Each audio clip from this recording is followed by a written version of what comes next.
மாண்புமிகு தமிழ்நாட்டின் முதலமைச்சருடைய வழிகாட்டுதலின்படி மக்கள் நல்வாழ்வுத்துறையில் தினந்தோறும் பல்வேறு வகைகளிலான புதிய புதிய கட்டமைப்புகள் தொடர்ந்து செய்யப்பட்டு வருகிறது. அந்த வகையில் இன்றைக்கு சைதாப்பேட்டையில் ஏற்கனவே 2022 ஆண்டு மே திங்கள் 15ஆம் தேதி சைதாப்பேட்டையில் அமைந்திருக்கிற இந்த புறநகர் மருத்துவமனை என்பது ஒரு நூற்றாண்டை கடந்த பழமை வாய்ந்த மருத்துவமனையாகும். இந்த மருத்துவமனையை பொறுத்தவரை கடந்த காலங்களில் சென்னையை ஒட்டியிருக்கிற புறநகரைச் சேர்ந்த பள்ளிக்கரணை, மடிப்பாக்கம், உள்ளகரம், புழுதிவாக்கம், ஜல்லடியான்பேட்டை, சோழிங்கநல்லூர் போன்ற பல்வேறு பகுதிகளிலிருந்தும் கூட மக்கள் இந்த மருத்துவமனையின் சேவையை பயன்படுத்திக் கொண்டிருந்தார்கள். அந்த வகையிலான ஒரு பழமை வாய்ந்த இந்த மருத்துவமனை என்பது கடந்த காலங்களில் கண்டு கொள்ளப்படாமல் இருந்தது. கடந்த முறை இந்த தொகுதியின் சட்டமன்ற உறுப்பினராக நான் தேர்வு செய்யப்பட்டதற்கு பிறகு சட்டமன்ற உறுப்பினர் தொகுதி மேம்பாட்டு நிதியில் ஏறத்தாழ 1.5 கோடி 50 லட்சத்திற்கும் மேற்பட்ட செலவில் ஒரு எக்ஸ்ரே யூனிட் ஒன்று கட்டப்பட்டு அது பயன்பாட்டிற்கு இன்றைக்கு பலனளித்துக் கொண்டிருக்கிறது. அந்த வகையில் மாண்புமிகு தமிழ்நாட்டின் முதலமைச்சருடைய வழிகாட்டுதலை பெற்று இன்றைக்கு இந்த மருத்துவமனையில் ஏறத்தாழ 26.5 கோடி ரூபாய் மதிப்பில் 6 தளங்களுடன் கூடிய 68,920 சதுர அடி பரப்பில் ஒரு பிரம்மாண்டமான கட்டிடம் ஒன்று கட்டப்பட்டுக் கொண்டிருக்கிறது. ஏற்கனவே 36 படுக்கைகள் கொண்ட கட்டிடமாக இந்த பழைய ஓடு வேய்ந்த கட்டிடங்கள் எல்லாம் இருந்தது. மிகப்பெரிய அளவிலான பழமை வாய்ந்த மருத்துவமனை என்றாலும் தினந்தோறும் 1000த்திற்கும் மேற்பட்டவர்கள் புறநோயாளிகளாக பயன்பட்டு வந்த நிலை இருந்தது. இன்றைக்கு அதையும் கடந்து ஏறத்தாழ ஒரு 1500 பேர் தினந்தோறும் புறநோயாளிகள் செல்லுகிற மருத்துவமனையாக இருக்கிறது. மாண்புமிகு தமிழ்நாட்டின் முதலமைச்சர் அவர்கள் ஆட்சி பொறுப்புக்கு வந்தவுடன் இதுபோன்ற மருத்துவமனைகளை எல்லாம், குறிப்பாக சைதாப்பேட்டையில் இருக்கிற புறநகர் மருத்துவமனை, கொளத்தூரில் இருக்கிற புறநகர் மருத்துவமனை போன்ற பல்வேறு மருத்துவமனைகளை இன்றைக்கு மேம்படுத்தி அதற்கான புதிய கட்டிட வசதிகளை தந்து புதிய அதிக அளவிலான எண்ணிக்கை படுக்கை வசதிகளையும் தந்து இன்றைக்கு ஒரு பிரம்மாண்டமான மருத்துவ கட்டமைப்பாக ஏற்படுத்தி தந்து கொண்டிருக்கிறார்கள். அந்த வகையில் 26.5 கோடி ரூபாய் செலவிலான இந்த மருத்துவமனை கட்டிடம் என்பது 68,920 சதுரடி பரப்பில் கட்டப்பட்டுக் கொண்டிருக்கிறது. வருகிற ஜனவரி திங்களில் பணிகள் முழுமையுற்று மாண்புமிகு தமிழ்நாட்டின் முதலமைச்சர் அவர்களால் இது திறந்து வைக்கப்படவிருக்கிறது. திறந்து வைக்கப்படும் போது 200 படுக்கைகள் கொண்ட ஒரு பிரம்மாண்டமான மருத்துவ சேவையை இந்த மருத்துவமனை வழங்கவிருக்கிறது. இந்த நிலையில் 2022 மே திங்கள் 19ஆம் தேதி நம்முடைய ரோட்டரி சங்கம், ரோட்டரி கிளப் ஆஃப் கீழ்பாக் என்கின்ற அமைப்பு இதற்கு இந்த மருத்துவமனைக்கு 14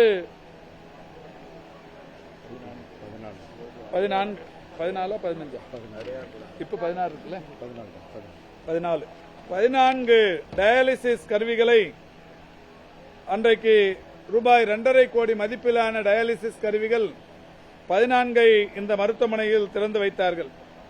அந்த டயாலிசிஸ் கருவிகள் இங்கே திறந்து வைக்கப்பட்டதற்கு பிறகு தினந்தோறும் வாரத்திற்கு 2 முதல் 3 முறை வரை இரத்த சுத்திகரிப்பு என்பது ஒவ்வொரு நோயாளிக்கும் இலவசமாக வழங்கப்பட்டு வருகிறது.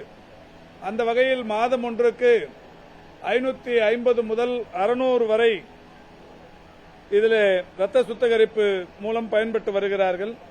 ஒரு மிகப்பெரிய அளவிலான இது சைதாப்பேட்டைக்கு ஒரு பெரிய வளர்ச்சி திட்டமாக அமைந்திருக்கிற காரணத்தினால் இது தொடங்கப்பட்டு ஏறத்தாழ 2 ஆண்டு நிறைவுற்றிருக்கிறது.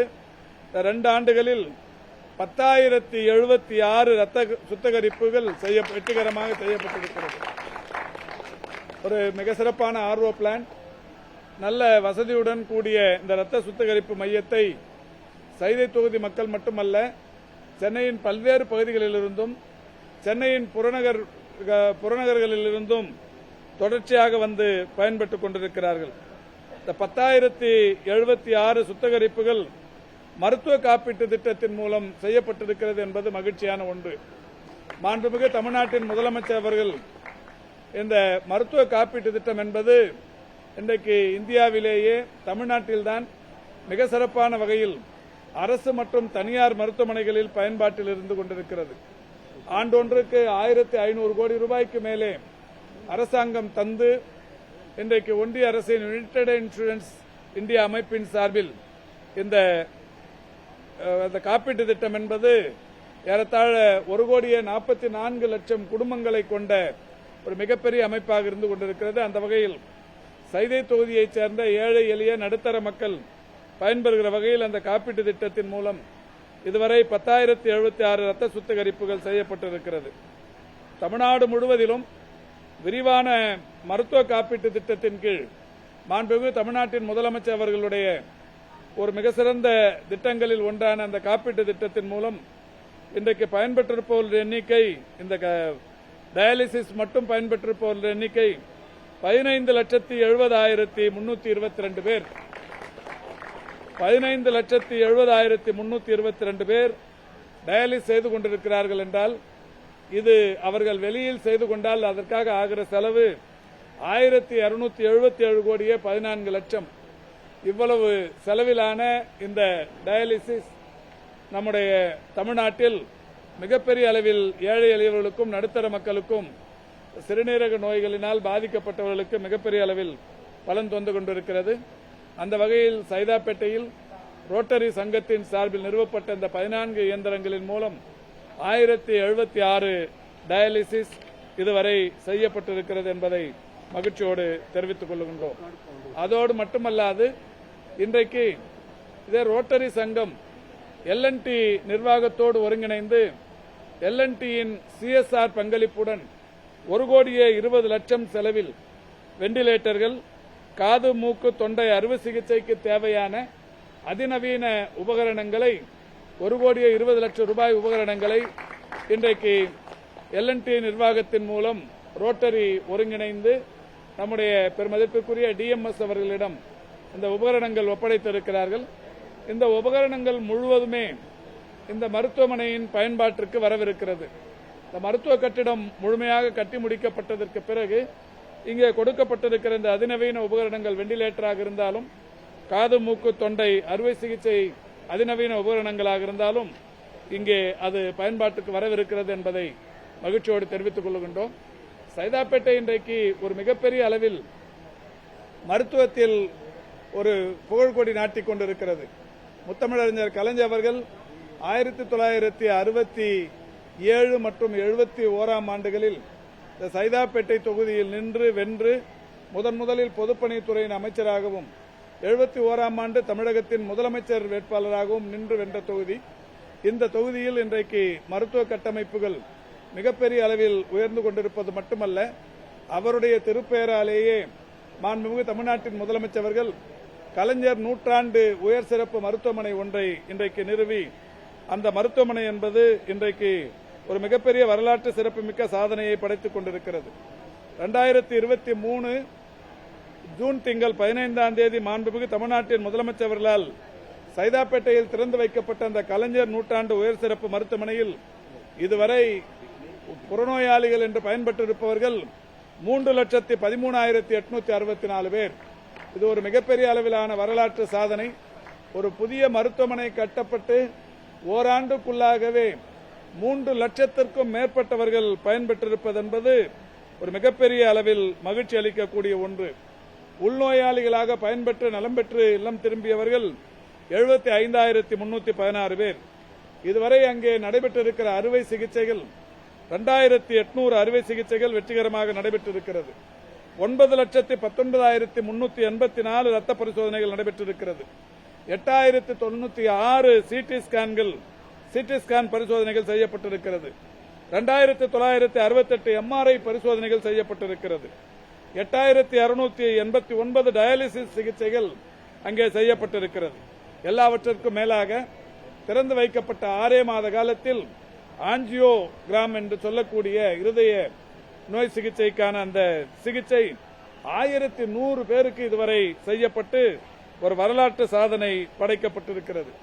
இப்படி ஒரு மருத்துவமனை திறக்கப்பட்டு ஓராண்டு காலத்தில் 3 லட்சத்திற்கும் மேற்பட்டவர்கள் பயன்பெறுவதும் 75,000க்கும் மேற்பட்டவர்கள் உள்நோயாளிகளாக இருந்து சிறப்பு பெறுவதும் 2800 அறுவை சிகிச்சைகள் செய்யப்பட்டிருப்பதும் 10 லட்சம் அளவுக்கு ரத்த பரிசோதனைகள் செய்யப்பட்டிருப்பதும் ஒரு 10,000 அளவுக்கான சிடி ஸ்கேன்கள் செய்யப்பட்டிருப்பதும் சற்றொப்ப 3,000 அளவுக்கான எம்ஆர்ஐ ஸ்கேன்கள் செய்யப்பட்டிருப்பதும் ஒரு 10,000 எண்ணிக்கையில் டயாலிசிஸ் சிகிச்சைகள் செய்யப்பட்டிருப்பதும் 1,100க்கும் மேற்பட்ட ஆஞ்சியோகிராம்கள் செய்யப்பட்டிருப்பதும் என்பது ஒரு வரலாற்று சிறப்பு.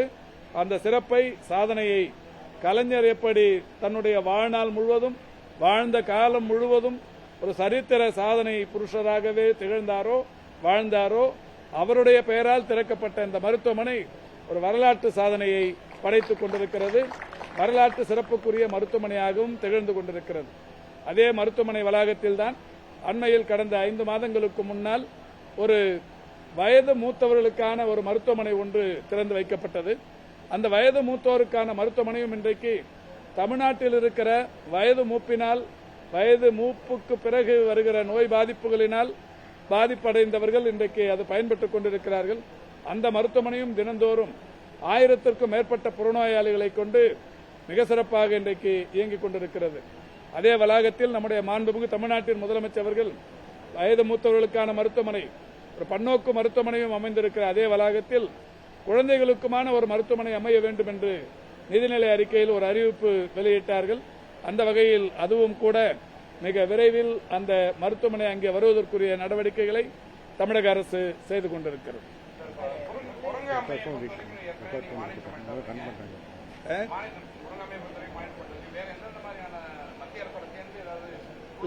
குரங்கு அம்மை என்பது கடந்த 3 நாட்களுக்கு முன்னால் WHO-வின் இயக்குனர் டாக்டர் டெட்ரோஸ் அவர்கள் ஒரு நெருக்கடி நிலையை அறிவித்திருக்கிறார்கள். உலகம் முழுவதும் குரங்கு அம்மை பாதிப்பு இருப்பது என்பது இன்றைக்கு இருப்பதாக சொல்லப்பட்டிருக்கிறது. நேற்றைக்கு முன்தினம் இந்தியாவின் மக்கள் நல்வாழ்வுத்துறை அமைச்சர் மரியாதைக்குரிய நட்டா அவர்கள் ஒரு கூட்டத்தை நடத்தி ஆய்வு செய்து இந்தியாவில் குரங்கு அம்மை பாதிப்பு இல்லை என்றும் அறிவித்திருக்கிறார்கள். இந்த நிலையில் தமிழகத்தில் நேற்றைக்கு அறிவித்தேன், தமிழ்நாட்டில் குரங்கு அம்மை பாதிப்பு என்பது யாருக்கும் இல்லை. அதேபோல் தொடர்ச்சியாக தமிழ்நாட்டில் இருக்கிற சர்வதேச விமான நிலையங்கள், குறிப்பாக சென்னை, கோயம்புத்தூர், மதுரை, திருச்சி, கோவை ஆகிய அனைத்து விமான நிலையங்களிலும் வெளிநாடுகளிலிருந்து வருபவர்களுக்கு தங்களுடைய ஆடைகள் தவிர்த்து தெரிகிற உடல் பகுதிகளில் எங்கேயாவது முகம் போன்ற பகுதிகளில் இந்த அம்மைக்குரிய பாதிப்பு, குரங்கு அம்மைக்குரிய பாதிப்பு இருக்கிறதா என்பதை தொடர்ச்சியாக ஆய்வு செய்கிறார்கள். அங்கே சுகாதார அலுவலர்கள் ஆய்வு செய்ததற்கு பிறகு யாருக்காவது அந்த மாதிரியான பாதிப்பு இருக்குமானால் உடனடியாக அவர்களை மருத்துவமனையில் சேர்க்க வைக்கிற அந்த பொறுப்பையும் ஏற்றுக்கொண்டிருக்கிறார்கள். அந்த வகையில் அந்த பணி நடைபெற்றுக் கொண்டிருக்கிறது. நாளையோ நாளை மறுநாளோ டிபிஎச் வெளியூருக்கு சென்றிருக்கிறார். அவர் வந்தவுடன் நான் சென்னை விமான நிலையத்திற்கு சென்று எப்படி ஆய்வு செய்யப்படுகிறது என்பதை நேரில் கண்காணிக்கவிருக்கிறோம். எல்லா விமான நிலையங்களிலும் குரங்கு அம்மை பாதிப்புக்குள்ளானவர்கள் எப்படி வருவார்கள், அவர்களுக்கான பாதிப்புகள் எப்படி இருக்கும், அந்த மாதிரியான ஒரு விளம்பர பலகைகளையும் எப்படி வெளிநாட்டு பயணிகள் அங்கே ஸ்கிரீன் செய்ய வேண்டும் என்பது குறித்தான ஒரு விழிப்புணர்வு பலகையும் எல்லா விமான நிலையத்திலும் வைக்க சொல்லியிருக்கிறோம். நாளை மறுநாள் நான் நேரடியாக ஆய்வு செய்யவிருக்கிறேன்.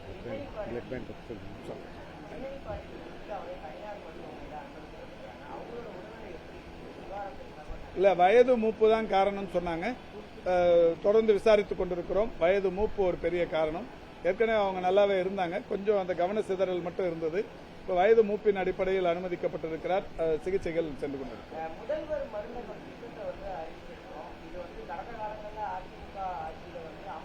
இல்ல, இது அதாவது இதுதான், இது இந்த புரிதல் தவறாக போய் சென்றிருக்கிறது. அதாவது யார் சொல்லுது, அதான் அவருக்கு அவருடைய ஆட்சி சாதனைகளை அவர் தெரிந்து வைத்திருக்கவில்லை என்பதை தான் இது தெரிந்திருக்கிறது. என்னன்னா, அம்மா கிளினிக்னு ஒன்னு இருந்தது, அம்மா மருந்தகம்னு எதுவும் இல்லை. அம்மா உப்பு கடைன்னு வச்சிருந்தாங்க, அம்மா என்னென்ன வச்சிருந்தாங்க, அம்மா உப்பு கடை, உரக்கடைன்னு எல்லாம் வச்சிருந்தாங்க, தண்ணி பாட்டில் கடை எல்லாம் வச்சிருந்தாங்க. அம்மா மருந்தகம்னு எங்கேயும் வச்சிடல. மருந்தகம் எங்க இருக்குன்னா, ஒன்றிய அரசாங்கத்தின் மக்கள் மருந்தகம் என்று ஒன்றிய அரசாங்கத்தின் சார்பில் தமிழ்நாட்டில் ஒரு 800க்கும் மேற்பட்ட இடங்களில் வைத்திருக்கிறார்கள். இதை தவிர்த்து அம்மா மருந்தகம்னு எந்த காலத்திலையும் வைக்கல. ஜெயக்குமார் வந்து எந்த நினைப்புல சொல்றாருன்னு தெரியல. அம்மா கிளினிக்னு இருந்தது. அந்த அம்மா கிளினிக் என்னன்னா ஒன்றிய அரசாங்கத்தின் நிதி ஆதாரத்தோடு ஒரு வருஷத்துக்கு மட்டுமா அரசாணை பெற்று ஒரே ஒரு மருத்துவர் மட்டுமே நியமனம் பெற்று எங்கெல்லாம் இடம் கிடைக்குதோ அவசர கோலத்தில் அள்ளி தெளிச்ச கதையா அந்த மருத்துவமனைகளை வைத்தார்கள். இது சம்பந்தமா எடப்பாடி பழனிசாமி சட்டமன்றத்தில் பேசும்போது நான் சொன்னேன், சைதாப்பேட்டையில ஒரு சுடுகாட்டில் வச்சிருக்கிறீங்க அப்படின்னு சொன்னேன். உடனே அவர் இல்ல அப்படின்னாரு. வாங்க நான் கூட்டு போய் காட்டுறேன்னு. இப்பவும் பத்திரிகையாளர்கள் வந்து அதை கூட்டு போய் காட்டுறதுக்கு தயாரா இருக்கிறோம். இன்னும் நாங்க அதை காட்சி பொருளா வச்சிருக்கிறோம். சுடுகாட்டில் ஒரு சின்ன அமைப்பை எடுத்து அதுல அம்மா கிளினிக்னு ஒரே ஒரு சேர் போடுற இடத்துல வச்சிருந்தாங்க. அதுல என்னன்னா அதுக்கு ஒரு செவிலியர் நியமனம் கூட இல்ல. கோர்ட் வந்து செவிலியர் நியமனத்துக்கு தடை விதிச்சிட்டாங்க. ஒரே ஒரு மருத்துவரோட ஓராண்டுக்கான ஆணையை பெற்று மட்டுமே அதை வைத்திருந்தார்கள். அந்த ஓராண்டு முடிஞ்ச உடனே அது முடிஞ்சு போச்சு. ஏதோ அம்மா கிளினிக் ஏதோ இது மாதிரியான பெரிய கட்டமைப்போடு விளங்கியதாகவும் நூற்றுக்கணக்கான மருத்துவர்கள் அந்த மருத்துவமனையில் வேலை செய்ததை போலவும் அம்மா கிளினிக் மூடிட்டதால ஏதோ தமிழ்நாட்டில் மருத்துவ கட்டமைப்பே சிதைந்து விட்டதை போலவும் எடப்பாடி பழனிசாமி கடந்த காலங்களில் பேசினார். அதற்காகத்தான் அவருக்கு நாங்கள் சட்டமன்றத்திலேயே ஆதாரத்துடன் விளக்கினோம். எந்த அரசாணையை இவர்கள் பெற்ற அந்த ஒரு மருத்துவருக்குரிய அந்த அம்மா கிளினிக்கை தொடங்கினாங்களோ அந்த ஆணையை காட்டி அந்த தேதி எக்ஸ்பயர் ஆனதையும் காட்டி இது முடிஞ்சு போன விஷயம் அப்படின்ற மாதிரிலாம் சொல்லி அதை பண்ணிட்டோம். அது கூட தெரியாம ஜெயக்குமார் வந்து அம்மா கிளினிக்குக்கும் அம்மா மருந்துக்கும் வித்தியாசம் தெரியாம இது அம்மா அவங்க காலத்துல வந்ததுன்னு சொல்றாரு. இல்ல, அவங்க எதுக்கு வேணாலும் அந்த பேர் வச்சுப்பாங்க, நான் முதல்ல சொன்ன மாதிரி. ஆனா முதல்வர் அவர்கள் இந்த இது பண்ணிருக்கிறதோட நோக்கம் இப்ப சாதாரணமா இன்னைக்கு மக்களை தேடி மருத்துவங்கிற இந்த திட்டம் diabetic, hyper tension, palliative care, physiotherapy, dialysis இந்த நோய்களுக்கு வீடுகளுக்கே தேடி சென்று மருத்துவம் பார்க்கிற மருந்து தருகிற ஒரு திட்டம். இந்த திட்டத்தின்படி இதுவரை 1,86,00,000 மேற்பட்டவர்கள் பயன்பெற்றிருக்கிறார்கள். இது ஏழை எளியவர்கள் முழுமையாக இந்த திட்டத்தின் மூலம் பயன்பெறுகிறார்கள். தனியார் மருத்துவமனைகளுக்கு போறவங்களுக்கு மாசத்துக்கு இந்த மருந்துக்கு 2,000, 3,000 செலவு இருக்கு. டயபெட்டிக்கோ ஒரு ஹைப்பர் டென்ஷனோ இருக்கிறவங்களுக்கு தனியார் மருத்துவமனைகளில் சிகிச்சை பெறுபவர்களுக்கு மாதத்துக்கு ஒரு 2,000, 3,000 வரை செலவாகிறது. இது சாதாரணமா போய் ஒரு மருந்து கடையில் வாங்கும்போது விலை கூடுதலா இருக்கிறதுங்கிறதால எசென்சியல் ட்ரக்ஸை வந்து அரசாங்கமே ப்ரிக்யூர் பண்ணி நேரடியாக மேனுபேக்சர்ஸ்ல இருந்து வாங்கி ஒரு 1000 இடங்களில் மருந்தகங்களை திறந்து ஒரு மலிவு விலையில் இந்த மருந்துகளை தரலாம் என்கின்ற ஒரு புனித நோக்கத்தோடு மாண்புமிகு தமிழ்நாட்டின் முதலமைச்சர் அவர்கள் அறிவித்திருக்கிறார்கள். நேற்றைக்கு இது சம்பந்தமாக உயர் அலுவலர்களோடு கலந்து பேசியிருக்கிறோம். எப்படி இதை நடைமுறைப்படுத்துவது, எந்த வகையில் இதை செய்வது என்றெல்லாம் செய்து கொண்டிருக்கிறோம். மாண்புமிகு முதல்வர் அவர்கள் விடுதலை நாள் விழா உரையில் சொன்னதைப் போலவே சரியாக பொங்கல் நாளில் தைப்பொங்கல் அன்றைக்கு 1000 இடங்களில் மக்கள் மருந்தகம் பயன்பாட்டிற்கு வரும். இதுவுக்கும் அம்மா மருந்தகங்கிற அந்த பேருக்கும் சம்பந்தம் இல்லை. அம்மா மருந்தகங்கிற பேரே இல்லை. ஜெயக்குமார் போன்றவர்கள் அவங்க ஆட்சியில் நடந்ததா சொல்லப்படுற சாதனைகளை அவர்களே திரும்பவும் ஒரு ரிவ்யூ பண்ணி பார்த்துக்கிறது நல்லது. என்னங்க இல்ல அதான் எதுக்கு சொல்லுங்க, ஏதாவது ஒண்ணுக்கு சொல்லுங்க. ஸ்டிக்கர் ஒட்டினாங்கன்னு எதையா ஒண்ணு சொல்லுங்க. இந்த மருத்துவமனையை நாங்க சொல்றோம் இந்த தேதியில் ஆரம்பிச்சோம். இதுக்கு ஏதாவது 10 வருஷம் இங்க அதிமுக சட்டமன்ற உறுப்பினர்கள் இருந்தார்கள், அவங்க ஆட்சி தான் இருந்தது. ஒரு செங்கல்ல இந்த மருத்துவமனைக்கு எடுத்து வச்சிருப்பாங்களா? இல்ல கொளத்தூர்ல இவ்வளவு பெரிய டெவலப்மெண்ட் வந்திருக்கு, அதுக்கு எடுத்து வச்சிருப்பாங்களா? இல்ல சைதாப்பேட்டையில 450 கோடியில மருத்துவமனை கட்டி இன்னைக்கு பயன்பாட்டில் இருக்கு. இதுல எதையாவது எந்த முயற்சியாவது எந்த துறையிலாவது அவங்க நாங்க செஞ்சதை இவங்க பண்ணாங்கன்னு சொல்ல முடியுமா? அத்திக்கடவு அவிநாசி திட்டத்துக்கு நேற்று முதலமைச்சர் மிக தெளிவாக சொல்லிட்டார். இன்னும் கேட்டா திமுக ஆட்சி காலத்தில் நிறைவேற்றப்பட்ட திட்டங்களை தான் ஜெயலலிதா அம்மையார் திறந்து வைத்து அவங்க பேர் கல்வெட்டு வச்சுக்கினாங்க. அது அடிக்கல் நாட்டினது பணி தொடங்கினதுங்கிற கல்வெட்டெல்லாம் எடுத்துட்டு அவங்க கல்வெட்டை வச்சுக்கினாங்க. உதாரணத்துக்கு நிறைய சொல்லலாம். மாநகராட்சியில் இருக்கிற அம்மா மாளிகை பத்திரிகையாளருக்கு நன்றாக தெரியும். நான் மேயராக இருந்தபோது கட்டி 90% பணிகள் முடிந்தது. ஆட்சி மாறினதுக்கு அப்புறமா வந்து அம்மா மாளிகைன்னு பேர் வச்சுக்கினாங்க. அண்ணா நகர்ல ஒரு என்க்ரோச்மெண்ட் லேண்டு நானும் தயாநிதி மாறனும் தான் போய் எடுத்துட்டு அங்க பூஜை போட்டு அண்ணா அரங்கம் வரும்னு சொல்லி ஒரு பெரிய அரங்கத்தை கட்டணும். 2000 இருக்கைகள் கூடிய அரங்கம். அந்த பணியும் முடிகிற தருவாயில ஆட்சி மாறிச்சு, வந்து அம்மா அரங்கன்னு வச்சுக்கினாங்க. இது மாதிரி ஸ்டிக்கர் ஓட்டுனது யாருங்கிறது நாட்டுக்கு தெரியும், ஜெயக்குமாருக்கு தெரியாம இருக்கிறது தான் வியப்பா இருக்கு.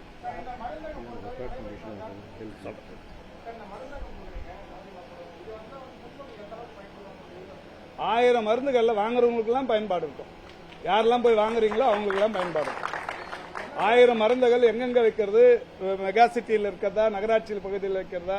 இப்ப ஏற்கனவே இந்த 708 நகர்ப்புற நலவாழ்வு மையங்கள் திறக்கும் போது முதலமைச்சர் 21 மாநகராட்சிகள் 63 நகராட்சிகள் என்று அறிவித்தார். அது மாதிரி ஒரு 500 திறந்தாச்சு, இப்போ 200 ஹாஸ்பிட்டல் ரெடியா இருக்கு.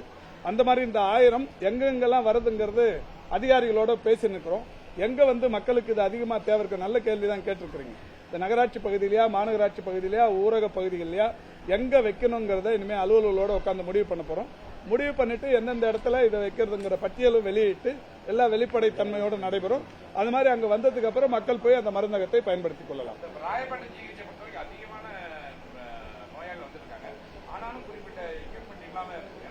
எந்த எக்யூப்மெண்ட்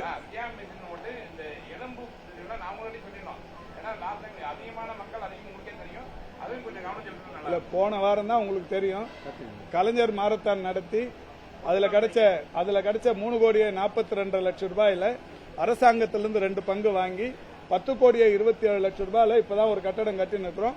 மாண்புமிகு இளைஞர் நலன் விளையாட்டுத்துறை அமைச்சர் தொடங்கி வச்சிருக்காரு. ராயப்பேட்டை மருத்துவமனைக்கு இது வரைக்கும் வரலாறுல எப்பவுமே இல்லாத அளவுக்கு 10,17,00,000 ஒரு கட்டடம்.